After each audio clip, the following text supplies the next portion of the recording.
Gérer pour le maître. Jusqu'à ce qu'il vienne. Une étude sous la direction de Édouard Red est présentée dans L'aventure dans la parole avec Henrietta et Ronnie. avec la contribution musicale de Robert G.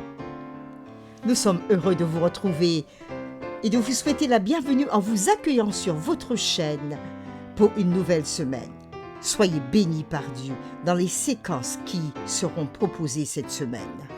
Nous vous invitons à marquer votre appréciation. Cliquez sur le pouce et abonnez-vous. Laissez-nous des commentaires et partagez le lien au maximum avec vos parents, vos amis, vos collègues et tous vos contacts, bien sûr.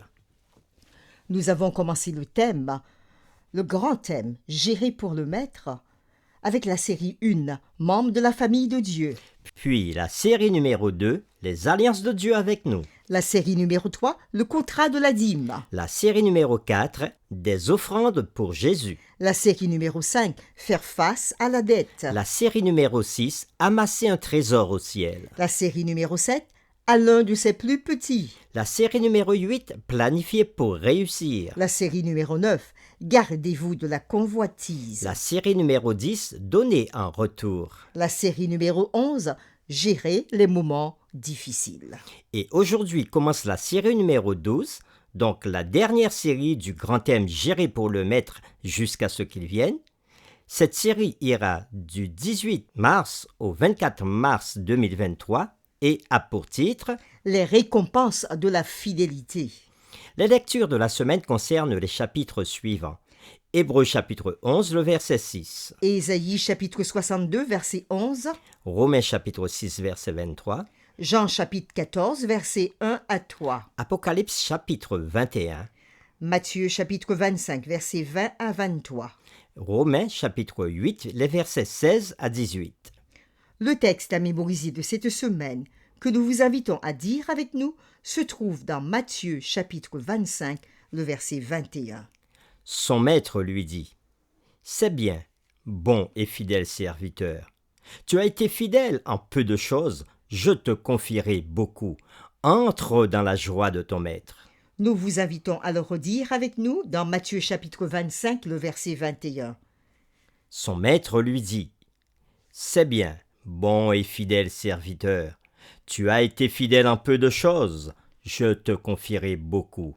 Entre dans la joie de ton maître. » Bien que nous ne puissions jamais mériter le salut, la Bible utilise l'espérance de la récompense comme une motivation pour les fidèles, étant des destinataires indignes de la grâce de Dieu. Car en fin de compte, tout ce que nous recevons vient toujours et seulement de la grâce de Dieu. Dieu promet à son peuple des récompenses terrestres et éternelles, telles que nous pouvons le voir dans Deutéronome chapitre 28, versets 1 à 6 et Romains chapitre 2, les versets 6 et 7. Mais Dieu promet ces récompenses éternelles selon les actes que nous faisons. Et cela est dit dans Romains chapitre 2, les versets 6 et 7 et Tite chapitre 2, les versets 13 et 14. De telles récompenses nous donnent amplement la motivation d'être fidèles. Ceux qui sont morts dans le péché ne peuvent plus être fidèles. Ils ne sont pas non plus capables de bonnes œuvres. Mais Dieu nous élève à une vie nouvelle en Jésus-Christ, apportant le salut par la grâce à ceux qui s'abandonnent à lui. Il œuvre en nous pour nous donner la volonté et la capacité de désirer le salut de nos âmes, tel que nous le dit Philippiens chapitre 2, les versets 12 et 13, et aussi le salut des autres. Tout ce que nous avons et tout ce que nous recevons vient toujours et seulement de la grâce de Dieu. Et David l'avait bien compris et il s'exclama devant la loi de Dieu en disant dans le psaume 19, versets 7 à 11, « La loi de l'Éternel est parfaite, elle restaure l'âme. Le témoignage de l'Éternel est véritable, il rend sage l'ignorant. Les ordonnances de l'Éternel sont droites, elles réjouissent le cœur. Les commandements de l'Éternel sont purs, ils éclairent les yeux. La crainte de l'Éternel est pure, elle subsiste à toujours. Les jugements de l'Éternel sont vrais, ils sont tous justes. » Oui, ils sont plus précieux que l'or que beaucoup d'orphins, Ils sont plus doux que le miel. que celui qui coule des rayons, Ton serviteur aussi en reçoit instruction. pour qui les observe, la récompense est grande. Fin de la lecture.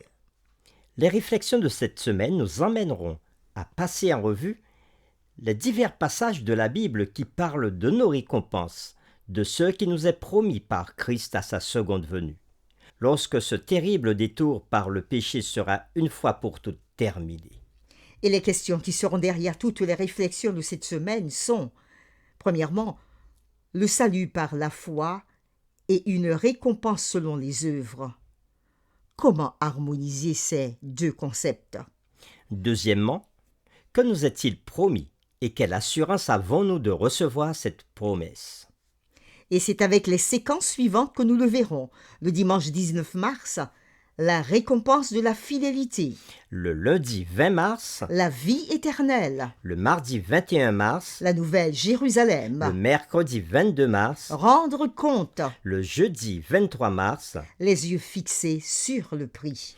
et le vendredi 24 mars, Nous ferons des réflexions avancées et particulièrement le bilan de tout le trimestre. nous vous invitons à prier avec nous. Bon Père, nous te louons, nous t'exaltons et nous te rendons grâce et gloire parce que tu es Dieu. Et parce que tu es Dieu, nous nous inclinons devant ta grandeur. Nous nous inclinons devant ton immense bonté. Et tes promesses sont certaines et véritables. À travers ta parole, tu nous promets des récompenses qui ne peuvent même pas monter à notre imagination, alors que nous vivons encore ici-bas dans ce monde de péché.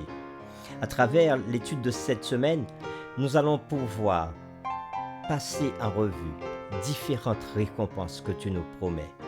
Aide-nous à être attentifs tout au long de cette semaine et séquence après séquence, que nous puissions recevoir ta parole comme une grande bénédiction. Nous t'avons prié au nom de Jésus. Amen.